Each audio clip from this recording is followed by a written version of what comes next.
Kia ora tātou, folks. How embarrassing is it that you've had to withdraw that letter to the UN? Not at all. Why not? It was very simple. What I've heard is that people love my letter, but I've been a bit too efficient in getting my correspondence back. So we're going to send one letter as a government united with the same message, which is a good outcome. Did you go ahead of the Foreign Affairs Minister, who the Prime Minister says should be dealing with the United Nations? No, I don't think so. I understood that we could respond jointly or severally. We've agreed that we're going to do it as one. I think that's the right way to do it. The key thing is that everyone agrees with the message. People for a long time have been looking for politicians that respond promptly to their correspondence. Now you've got one. Does everyone agree with the message? Well, what I've heard is very strong support for the message. My discussions with the Foreign Affairs Minister, who said, yep, you won't be disappointed, it'll have the same points in it. On that issue though, did you get a telling off from the Prime Minister? Well, I know much as people in the media would love that to be true, it isn't. He told you to withdraw the letter, he told you... Well, actually, he was interviewed by a journalist this morning. He was asked if he told me to withdraw the letter, and he said he didn't, so that's an untrue question, but would you like another go? Did he... Yeah, Did he all right, say someone that it else. should come from Winston Peters? Yeah. Well, can you Did he tell you it should have come from Winston Peters? Yeah, well, basically, look, the government's going to send one response because they address multiple ministers. I address the insane things that the UN wrote about the Regulatory Standards Bill because that's my part of it. But as it turns out, I'm a little bit too efficient in my correspondence, so we're going to send the same message as one. What was insane about it? Oh, I think just the fact that they purport to speak for indigenous New Zealanders such as myself from Geneva on the other side of the world when they wouldn't have a clue and clearly didn't understand the Regulatory Standards Bill they were talking about. And I just wonder why a person bothers writing a letter if they don't even know what they're talking about. What was factually incorrect within that letter though, especially around incorporating the treaty within the RSB? Well, they don't understand the purpose of the Regulatory Standards Bill. They may not be aware, but for example, the Bill of Rights, the Public Finance Act, lots of important pieces of legislation in New Zealand's constitutional architecture do not reference the principles of the treaty, and nor should they. So if they understood that, they probably wouldn't have made the comments they did. Did the Prime Minister tell you off? No. I mean, people would love that to be true because people love the drama. But what we do know is we've got a regulatory standards bill going through. We've got totally incorrect criticism from the UN, which has been corrected. By the way, I had a lot of great feedback on my letter over the weekend. What might be helpful if you could provide us with a bit of a timeline between when the Prime Minister spoke to us this morning and you coming out to speak with us now, who you spoke to, what you spoke about, and what was the tenor of those conversations? Oh, look, this is all yesterday's news. So I actually met with Winston Peters yesterday afternoon. He said, look, really, I need to respond. I said, okay, well, I'll take my letter out, you send one, just hope that it has the same points. He said, believe me, you won't be disappointed. I said, that's great. And then later in the afternoon, actually in the evening, had one of my scheduled catch-ups with Chris. We chatted about it, and I think what I took from it is love the message, but it's important that we have one response. What was the tenor of that conversation with Winston Peters? Oh, very professional as always. Do you still stand by that UN letter being an affront to sovereignty, to New Zealand's sovereignty? Yeah, look, I think everyone agrees, including the Prime Minister this morning, with what I said in the letter. The only thing that anyone's disagreeing about is whether we should send separate letters about our areas or one as a government. And to be honest, I don't really mind either way. We're now doing it together. Do you think Winston Peters also believes it's an affront to New Zealand's sovereignty? Well, again, that's up to him to speak for himself. But clearly, in my view, our Parliament has a right to pass laws. It's not up for some other body on the other side of the world to tell us whether they're the right laws. Did you give anyone a heads up? Did you give anyone in the coalition a heads up before you sent that initial letter? Look, I didn't, because I'd been sent the letter and so that I could give a response. So that's that. And you acknowledge that you were wrong to send that letter now? Look, no, I don't acknowledge that I was wrong. I acknowledge that it's better if we send one together, and of course if that's how people would like to do it, that's fine. If people think that I'm too quick off the mark, getting stuck into the UN on their crazy criticisms of our government, then that's fine.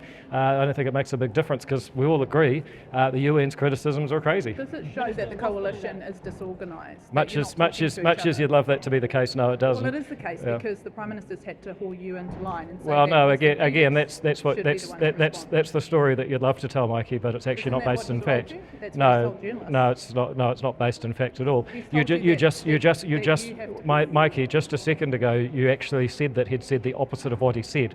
So you got to ask yourself, when you say something like that, is that the story you've already written or the one you're interviewing me for? So we haven't done it yet. Yeah. Okay. So Good. who Yeah. initiated you the and meeting with Winston? Winston Peters? Look, I would say that our relationship is very strong, dangerously strong from the point of view of our opponents, and getting stronger. Who initiated the meeting between you and Winston Peters? How did that come about? Oh, look, he asked to chat about it, and I said, sure, come over. I mean, we're literally 20 paces apart in the beehive. Why did he ask you to come and chat about it? Well, basically because he believes that there should be one response from the government on behalf of all ministers.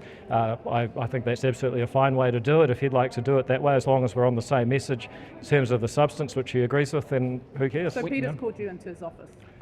Well, actually, I'm not going to get into whose office we met in. Technically, it's actually mine, but it doesn't really matter, does it? I mean, I think this is why people are getting a little bit disappointed with the standards of journalism, frankly. How long was the meeting? Yeah. How long was the meeting?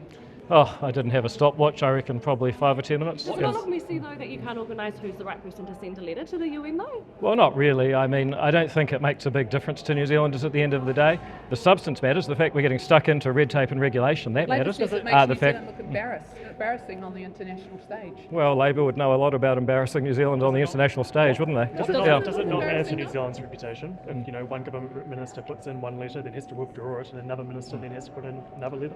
Well, it depends. I mean, I don't think that New Zealand's reputation is built on letter writing, it's built on our values, and on that we agree.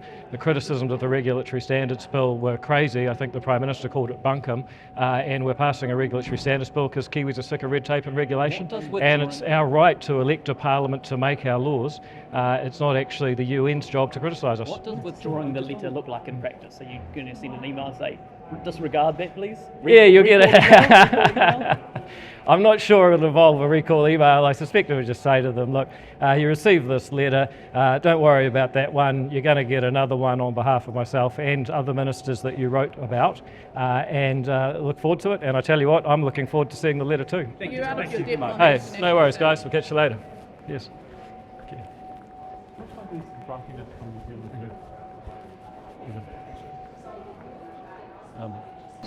Yeah, sure.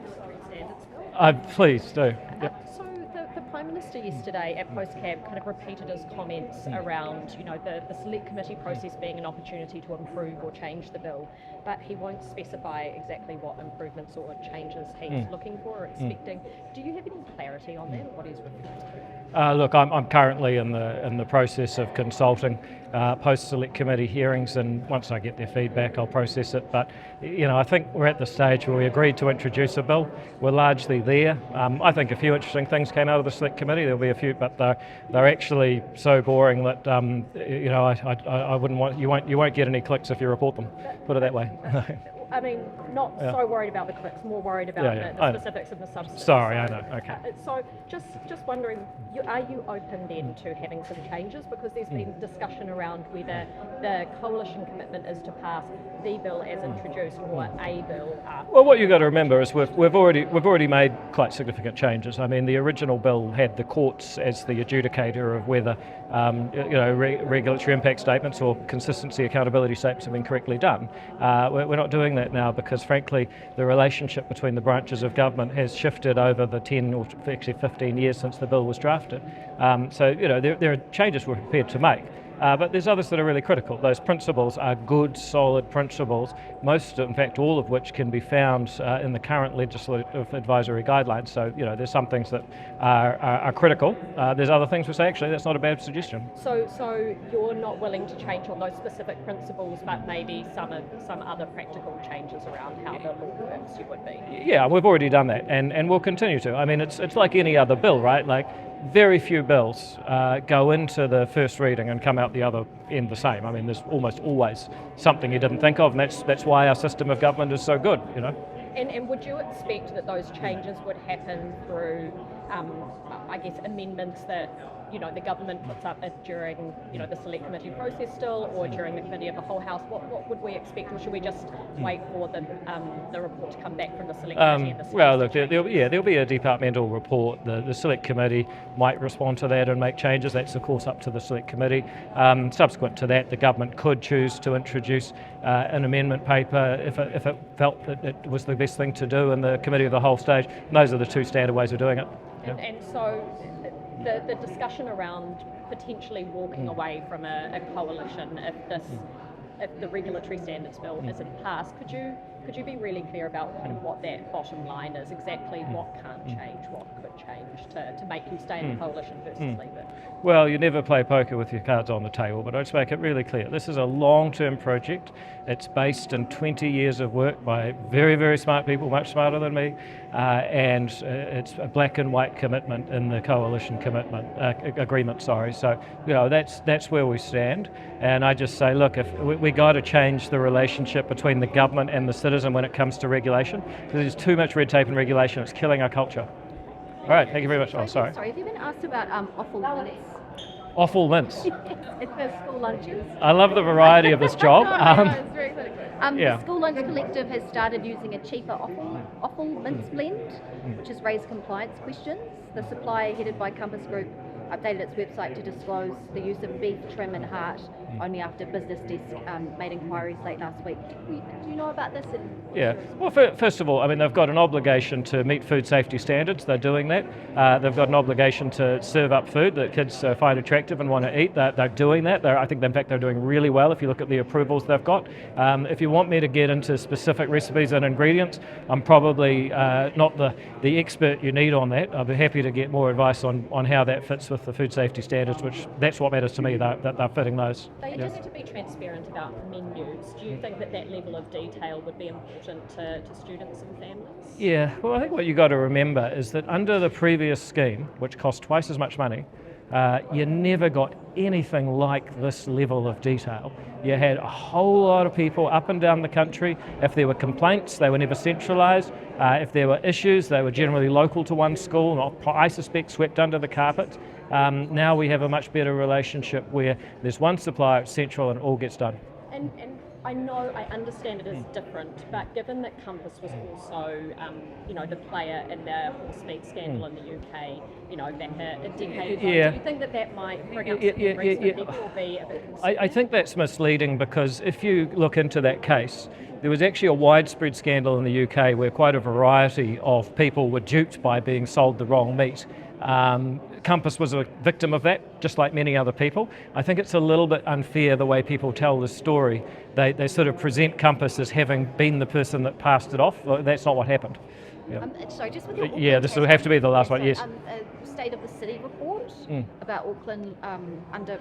Well, I didn't like the fact they kind of portrayed Auckland as letting the side down, but it's certainly true that regulation, infrastructure, quality of government services like education, that drives productivity. And I agree, we have a productivity problem in New Zealand, and of course you rely on big cities to be the centre of driving productivity. In the UK, it's London, and in the US, it's places like Houston and New York and LA. So that's true. The city has some heavy lifting to do as the sort of centre of commerce for the country, but the answers are actually the same everywhere. Better regulation, regulatory standards bill would help heaps.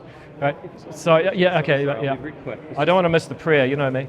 That's all right. Sorry about this, but when you announced that ACT supports fast track approval for supermarkets, do you think you may have got ahead on the government on that? Not at all. Our political party has always proudly been an advocate for better policy, and when we have our rally as the party leader, I get out and say, I think these are the best policies for New Zealand. That's really, really critical. Have you talked to Nicola Willis about it potentially being an announcement made by the government? Look, if she's open to that, absolutely. I haven't talked to her about that specific thing, but I only talked about it yesterday, and I wasn't going to give her a heads up on an ACT Party conference, because while we work very closely together in government, we are from different parties. So, all right, thank you. Cheers.